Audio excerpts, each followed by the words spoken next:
जय श्री कृष्ण। आप सभी को Shrimad Bhagavad Gita the mind Guru series प्रश्न 65 में मैं प्रीति चिंडक आप सभी का स्वागत करती हूँ। आज का प्रश्न हमसे पूछा है बेलगाम से माधव ने। देखते हैं माधव जी क्या पूछना चाहते हैं। माधव जी पूछते हैं, श्रीमद् भगवद गीता के अनुसार योग क्या है? गीता जी में योग का बहुत ही गहरा और व्यापक अर्थ दिया गया है। गीता जी योग का मतलब सिर्फ कोई क्रिया को नहीं मानती, तो योग का अर्थ है जीवन जीने का सही तरीका, ईश्वर से जुड़ाव और मानसिक संतुलन। गीता जी में योग के बड़े अलग अलग अर्थ और व्यापक अर्थ दिए गए हैं। योग का अर्थ है संबंध यानी जुड़ना, युजिर योगे, इस धातु से बना योग शब्द। धातु का अर्थ है मतलब धातु उसे कहते हैं जिसमें शब्द का मूल रूप होता है। जो शब्द का मूल रूप मतलब युजिर योगे, इससे आया है कि परमपिता परमेश्वर जो समरूप परमात्मा है, इससे हमारा नित्य योग, नित्य संबंध। दूसरे अध्याय के 48वें श्लोक में कहा गया है कि समत्वम योग उच्यते, मतलब समता ही योग है। इसका अर्थ कि जो जैसी भी परिस्थिति हो, मतलब जो कर्म योगी हो वो उसका हर कर्म जो है वो निष्काम भाव से हो और उसके अंदर अपने आप समता आ जाती है। क्योंकि जब कर्म हम दूसरों के हित के लिए करते हैं तो हमारा उसमें कोई अपनी आसक्ति नहीं होती, कोई स्वार्थ नहीं होता, तो धीरे धीरे इससे हमारे अंदर समता आने लगती है और इसीलिए इसमें निष्काम भाव आने लगता है और समता आने लगती है, जिसके लिए ही समत्वम योग उच्यते कहा है। समता ही योग है ये कहा गया है। जैसे कि निष्काम भाव वाली व्यक्ति है, वह जैसी भी परिस्थिति हो, मतलब परिस्थिति अनुकूल हो, प्रतिकूल हो, दुख हो, सुख हो, मान हो, अपमान हो, प्रशंसा हो, निंदा हो, कोई भी परिस्थिति हो, उसमें जो योगी समत्व रखता है, समान रहता है, मतलब बहुत सारे दुख में वो दुखी नहीं होता, बहुत सुख में वो खुश नहीं रहता, बहुत सारी कोई निंदा कर दे तो उसमें वो मतलब जो है वो व्याकुल नहीं होता, दुखी नहीं होता या मतलब क्रोध नहीं करता, कोई प्रशंसा करे तो उसमें वो ऐसे नहीं कि बहुत हर्षोन्मिलित होकर उसमें वो नहीं रहता, उसका कोई मान करे तो उसे बहुत अभिमान हो, उसका कोई अपमान करे तो उसे बड़ा बुरा लगे। ऐसी कोई अवस्था का जो बदलाव है, परिवर्तन है, उसमें आता ही नहीं है। मतलब हर परिस्थिति में वह समान रहता है। तो इसीलिए इस धातु से इसका अर्थ है समता। जो जीवन में समता पा लेता है वही इस योग को साध्य कर लेता है। युज समाधो धातु से बना योग शब्द, जिसका अर्थ है चित्त की स्थिरता और समाधि में स्थिर हो जाना। इसलिए गीता जी के 6 अध्याय के 20वें श्लोक में भगवान ध्यान समाधि किसे कहते हैं यह समझाते हैं। अब जैसे ध्यान समाधि मतलब ध्यान में जब हम अपने ही में ही मन लगाकर अपने ही स्वरूप में तदाकार होकर जो अवस्था लग जाती है, जिसमें हम जो स्थिर हो जाते हैं, उसे समाधि अवस्था कहा जाता है। मतलब अपने ही स्वरूप को अपने ही मन से देखना। संसार से संबंध विच्छेद होते ही अपने आप में ही अपने ही स्वरूप की अनुभूति होने लगती है और इससे योगी अपने आप में ही संतुष्ट रहता है। युज संयमने इस धातु से बना शब्द योग, जिसका अर्थ है सामर्थ्य, संयमन और प्रभाव। जैसे 90वें अध्याय के 5वें श्लोक में भगवान कहते हैं, इस संपूर्ण सृष्टि को उत्पन्न करने वाला मैं, इनको धारण और इनका भरण पोषण करने वाला मैं, इन सभी में मेरा स्वरूप स्थित नहीं है। इसका अर्थ मैं इसमें आसक्त नहीं हूं। भगवान से सब बना है, मतलब सबके आदि मध्य अंत्य भगवान ही है, लेकिन वह निर्लिप्त है। जैसे कि भगवान ने सारी सृष्टि बनाई, वह उत्पत्ति करता है, लेकिन वह इसमें लिप्त नहीं है, इसमें आसक्त नहीं है। इसीलिए हम भगवान जैसे नहीं है, मतलब जैसे भगवान है वैसे हम नहीं है। हम अलग है, भगवान अलग है। हम भले भगवान की उत्पत्ति है लेकिन हम उनके जैसे नहीं है, वरना हमें जो जो परिवर्तन आते हैं वो भगवान में भी आते थे, लेकिन भगवान में कोई परिवर्तन नहीं है। जैसे हमने मनुष्य जन्म लिया है या सजीव का जन्म लिया है तो हमारी अवस्थाएं बदलती है। जैसे बाल्यावस्था है, यौवन अवस्था है, वृद्धावस्था है, हमारा अंत है। मतलब हमारे अंदर जो है वो अभाव है, नाश है हमारा, लेकिन भगवान में यह सारी चीजें नहीं है। हमारी मर्यादाएं है लेकिन भगवान अमर्याद है, असीम है। वह भगवान है, उनमें कोई बदलाव नहीं है, इसलिए वह जैसे है वैसे हम नहीं है। इसलिए हमारे अंदर भगवान स्थित है लेकिन हम भगवान में स्थित नहीं है। अब इसे हम एक उदाहरण से अच्छे से समझते हैं। जैसे पानी का बर्फ है, तो बर्फ में पानी है लेकिन पानी में बर्फ नहीं है। मतलब बर्फ बिना पानी के नहीं बन सकता, लेकिन पानी बिना बर्फ के पानी है ही। मतलब बर्फ को बनने के लिए पानी की आवश्यकता है, लेकिन पानी को अपना अस्तित्व रखने के लिए बर्फ की आवश्यकता नहीं है। तो इस उदाहरण से हम यह समझ में आता है कि भगवान के बिना हमारा अस्तित्व नहीं है, लेकिन हमारे बिना भगवान का अस्तित्व है। भगवान अमर्याद है, असीम है, वह प्रभु है, वह परमपिता परमेश्वर है, सभी की उत्पत्ति करता है, सभी को निर्माण करने वाले हैं, हम उनका एक पार्ट है। हमारे बिना भी वह भगवान है, लेकिन हम उनके बिना इंसान नहीं है। मतलब हमारा उनके बिना कुछ नहीं चल सकता, लेकिन हमारे बिना उनका चल सकता है। इसीलिए यह बर्फ और पानी के उदाहरण से हम बहुत अच्छे से समझे हैं कि पानी बिना बर्फ नहीं बन सकता, वैसे ही भगवान के बिना हम नहीं बन सकते। हमारे बिना भी भगवान भगवान ही है, लेकिन उनके बिना हम कुछ नहीं है। हमारा स्वतंत्र अस्तित्व भगवान के बिना है ही नहीं। अब छठे अध्याय के 23वें श्लोक में भगवान कहते हैं, जहां दुखों के संयोग का वियोग है वही योग है। इसका मतलब जहां पर दुख से हमारा कोई संबंध ही नहीं है, उसी को योग कहा जाता है। अब इसका अर्थ हम अच्छे से समझते हैं कि हम उसमें फंसे हुए हैं जिसके साथ हमारा कोई संबंध ही नहीं है, जिसके साथ हमें कोई लेना देना ही नहीं है। इसी दुख रूप सृष्टि संसार में हम लोग फंसे हुए हैं, इसीलिए हम दुखी है। अगर हम इस सारी चीजों से वियोग कर ले तो अपने आप दुख से हमारा वियोग हो जाएगा। मतलब इससे हमारा संयोग मतलब संबंध ही नहीं आएगा, तो अपने आप हमारे जीवन में योग आने लगेगा। ऐसे दुख रूप शरीर से, संसार से हमारा संबंध नहीं है और कभी आने भी वाला नहीं है। ना तो भूत में है, ना वर्तमान में, ना भविष्य में होगा। हमारा इस संसार से, इस शरीर से जो कि नाशवान है, इससे हमारा कोई संबंध ही नहीं है।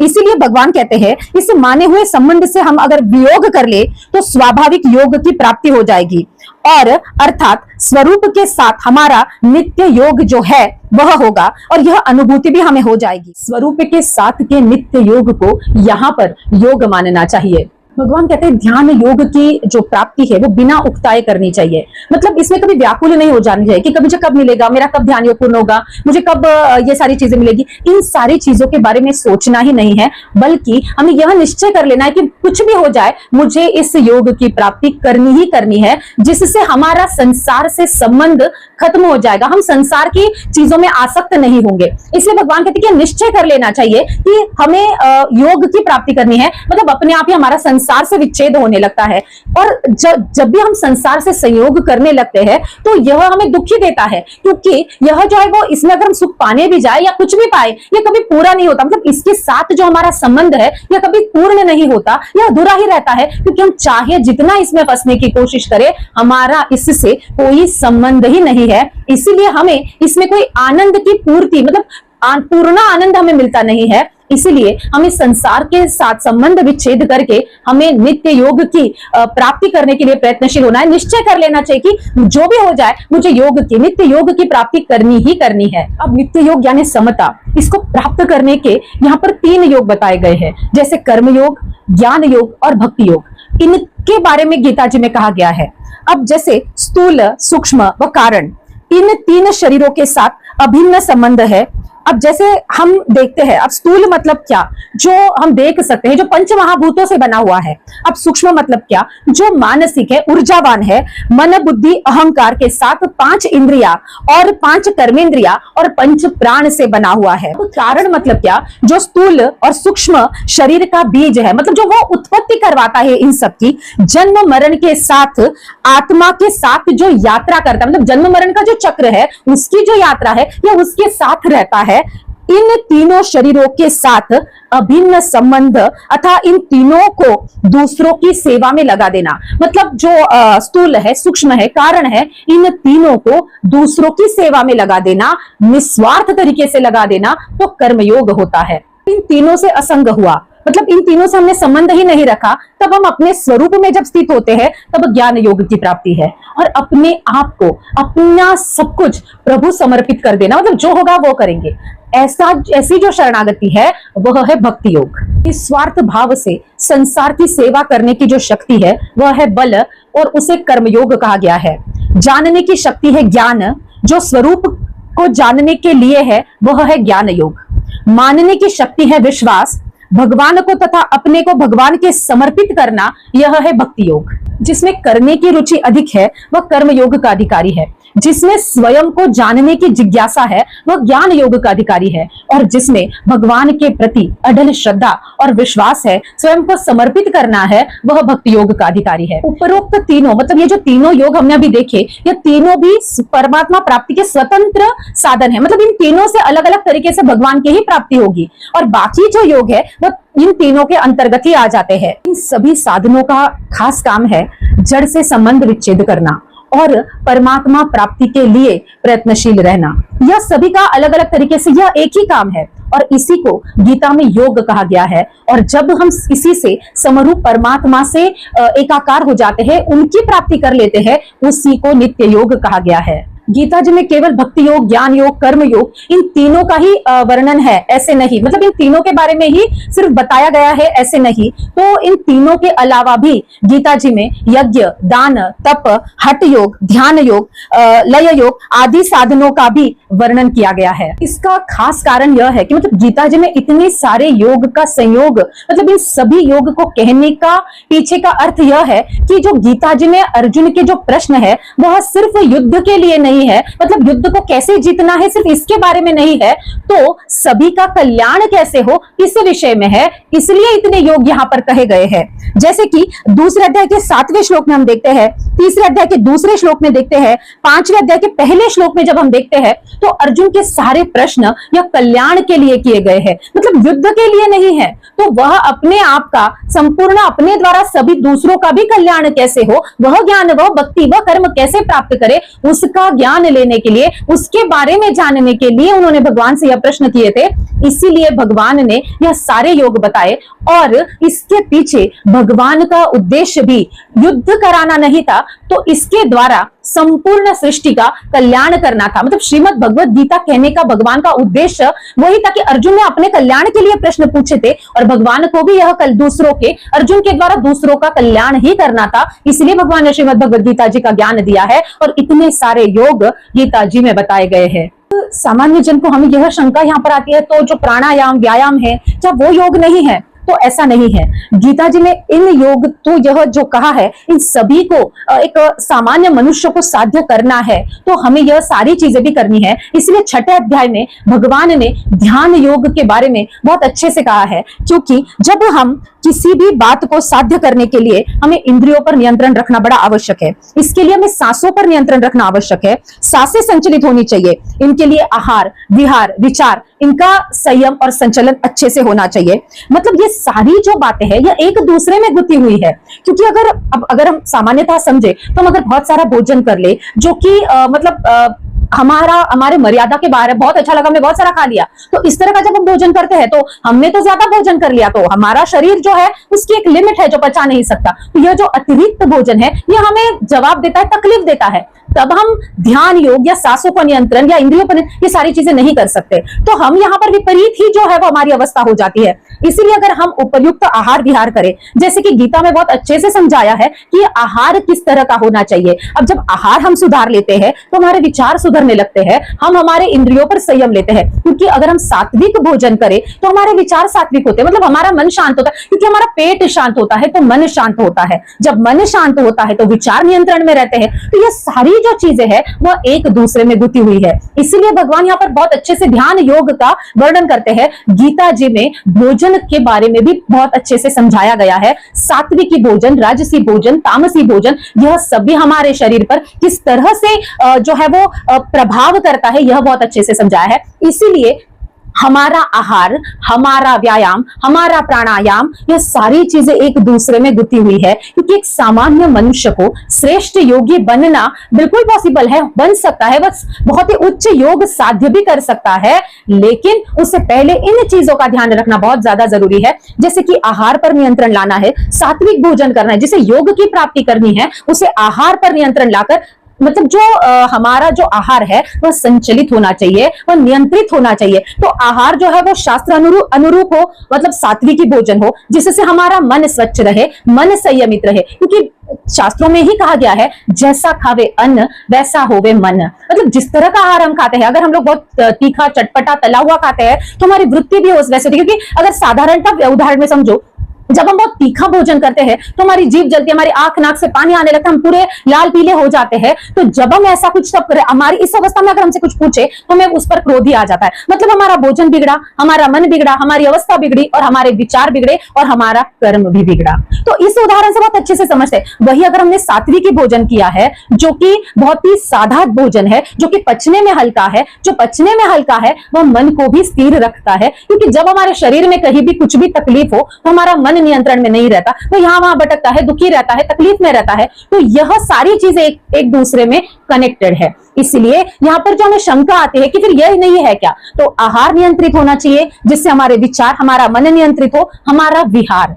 अब कहाँ जाना है, कहाँ करना है। अब जैसे हम बड़े सात्विकता में रहते हैं, लेकिन हम कोई ऐसी जगह चले जाते हैं जहां पर हमारे मन का बैलेंस, हमारे मन का जो संयम है वह खो जाता है, तो फिर वो विहार भी गलत हो गया, तो हम वापस मन से हार जाते हैं, मन नियंत्रण में नहीं आता और हम उसी तरह से कर्म करने लगते हैं। तो कहने का मतलब यह है कि हमारे आचार विचार, हमारा विहार, हमारा आहार हमेशा संचलित होना चाहिए, तो ही हम एक अच्छे योग की प्राप्ति कर सकते हैं। जैसे अगर आहार संचलित है तो विचार और मन संचलित है, विहार अगर हमारा नियंत्रण में है, शास्त्रोक्त है, तो हमारा वापस वहां पर भी हमारे मन और हमारा विचार संचलित है। और जब ये सारी चीजें नियंत्रण में है, योग्य शास्त्रोक्त संचलन में है, तो हमें सांसों पर नियंत्रण रखना, संयम में रहना बहुत ही आसान हो जाता है।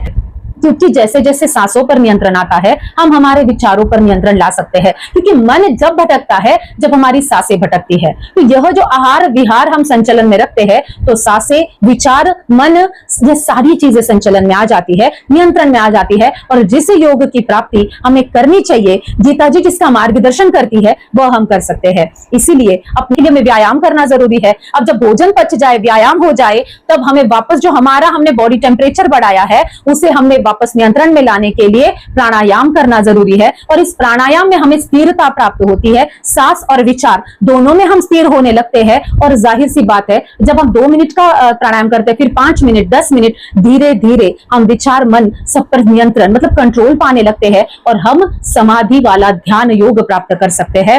इसीलिए यह सारी चीजें एक दूसरे में गुथी हुई है और यही भगवान गीता जी में अलग अलग अध्यायों द्वारा, अलग अलग योग द्वारा हमें समझाते हैं। इसलिए आहार विहार संयमित, मन संयमित, विचार संयमित, सांसों पर नियंत्रण, और इससे सबसे जो होता है वो कर्म कौन से करने हैं, कौन से अच्छे हैं, कौन से शास्त्रोक्त है, कौन से कर्म करने से हमारा कल्याण है, मतलब जीवन में कर्म योग लाना बहुत ही आसान हो जाएगा। और जैसे जैसे कर्म योग आ जाता है, ज्ञान योग आ जाता है और प्रभु के प्रति समर्पण, मतलब हमें हमारा उद्देश्य पता चल जाता है, हम हमारे स्वरूप में स्थिर होते हैं, मतलब मुझे यहाँ पर क्यों भेजा गया है, मेरा उद्देश्य क्या है, मेरा इस मनुष्य जन्म को मैं सफल कैसे करूं, आदि इत्यादि जो चीजें हैं जो भगवान हमसे करवाना चाहते हैं, जिस उद्देश्य से उन्होंने हमें यहाँ पर जन्म दिया है, निर्माण किया है, वो उद्देश्य हम समझने लगते हैं और हम हमारे जीवन में योग लाकर कल्याण ही कर लेते हैं। अब इसे हम पुरातन की एक कथा से समझ सकते हैं, जो ऋषि वाल्मीकि जी है, जो कि एक पुराण के अनुसार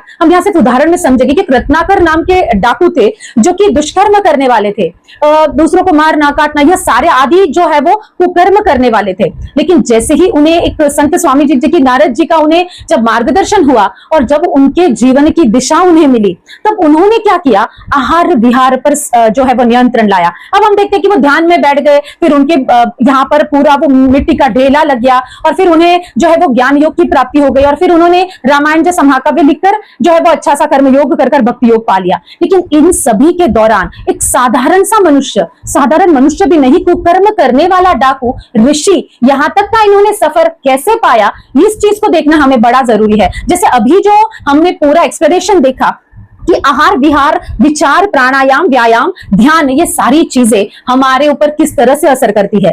जैसे ही डाकू रत्नाकर को अपने जीवन के उद्देश्य का पता चला और मेरे कर्म जो योग के बदले कुकर्म हो रहे थे, इस बात की जब अनुभूति हुई और जब उन्हें यह पता चला, तब उन्होंने अपने आप को चित्त वृत्ति निरोध मतलब मन के विचारों को रोकना, फिर आया तप और साधना जिसमें स्थिरता आ गई, जिसमें आसन प्राणायाम प्रत्याहार इनका वर्णन आता है। फिर आई समाधि की अवस्था जो आत्म साक्षात्कार की अंतिम अवस्था कही जाती है। मतलब यह जो रत्नाकर डाकू का जो यह प्रवास है, यह जो यात्रा है, यह हम योग के द्वारा समझ रहे हैं। जैसे ही उन्होंने सोचा कि मुझे यह चीज करनी है, तो उनके अंदर जो पहले वो चित्त वृत्ति निरोध मतलब अपनी जो वृत्तियां है इनके ऊपर उन्होंने नियंत्रण लाया, जिसे मन के विचारों को रोकना। इतने साल कुकर्म किया तो हालांकि वो विचार वो मन में आ ही जाते हैं, लेकिन इनका निरोध करना, इन्हें रोक देना मतलब चित्त वृत्ति का निरोध। अब जैसे हमने देखा कि तप और साधना और बाद में जो है वो समाधि अवस्था, ये सारी जो चीजें है वो स्टेप बाय स्टेप करने के बाद ही होती है। और इसके बाद जो उन्हें प्राप्त हुआ वह था कर्मयोग और भक्ति योग का उत्तम संयोग, जिससे उन्होंने रामायण जैसे महाकाव्य की निर्मित की। और जो कि हमें पता है कर्मयोग भक्ति योग ज्ञान योग आदि आदि योग से ओतप्रोत भरा हुआ था। तो इतनी महान रचना उन्होंने सिर्फ और सिर्फ योग से की। मतलब जैसे कहते हैं कि एक साधारण कुकर्मी डाकू का ऋषि तक बनने का सफर सिर्फ और सिर्फ योग द्वारा हुआ है। तो इस उदाहरण से, इस पुरातन की कथा से हम यह समझ सकते हैं कि जीवन में जैसे ही योग आता है तो मनुष्य का कल्याण होता ही होता है। तो माधव जी, आपको आपके सवाल का जवाब मिल गया होगा, ऐसी मैं आशा करती हूँ। बहुत बहुत धन्यवाद। आप सभी का साथ, प्रेम और सवाल पूछने का जो यह क्रम है, यह जो सातत्य है, यह हमें बहुत ही बड़ा प्रोत्साहन और आनंद देता है और स्फूर्ति देता है कि हम और अच्छे वीडियोस बनाते रहे। तो आप सभी से निवेदन है कि यहाँ तक आपने जो हमें साथ दिया है वो आगे भी बरकरार रहे। हमारी यात्रा आपके साथ के बिना अधूरी है, इसलिए दिए गए नंबर पर आपके सवाल हमें भेजते रहिए। हम श्रीमद् भगवद गीता जी से आपके उन सवालों का जवाब देते रहेंगे, क्योंकि आपके सवाल हो सकता है किसी और की समस्याओं का समाधान भी हो सकता है। आपके सवाल के जवाब गीता जी इसी माध्यम से किसी और के समस्याओं का समाधान भी दे सकती है। ऐसी आशा रखिए और सवाल पूछते रहिए। बहुत बहुत धन्यवाद।